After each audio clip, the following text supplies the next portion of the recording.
Put it into remote communities, elders say the move has done more harm than good.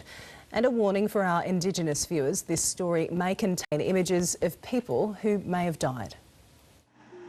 Thousands of kilometres from home, these Indigenous elders have gathered in Melbourne to send a message to the federal government about the 10 years of Northern Territory intervention. What we need is some honesty and truth, and we need a full and complete apology.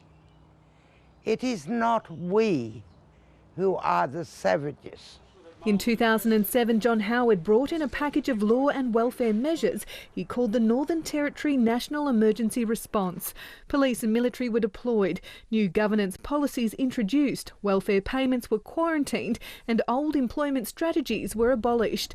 Elders say it's been a decade of damage that could lead to international legal action. Well, there's no other choice but to take Australian government as being responsible of trying to do this, to become the dictator of our people. We need to face court. They're launching a joint call for self-determination and recognition that the intervention has failed. What they want is more than an apology. I am sick to death of apologies. It's got to be action. And that action needs to be taken by us.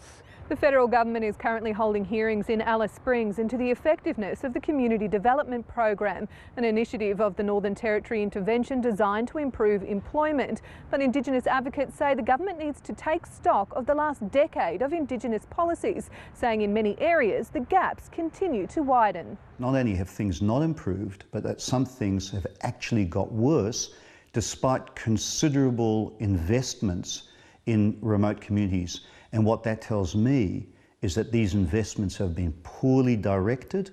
The Office of the Federal Indigenous Affairs Minister Nigel Scullion says that significant funding has been provided to improve health, education and policing in remote communities, and that $1.7 billion in housing investment has reduced overcrowding. But Indigenous elders say the reality is vastly different and that any future measures must include Indigenous governance. What needs to happen, or what needs to be addressed, that we need our power back. Abby Dinham, SBS World News.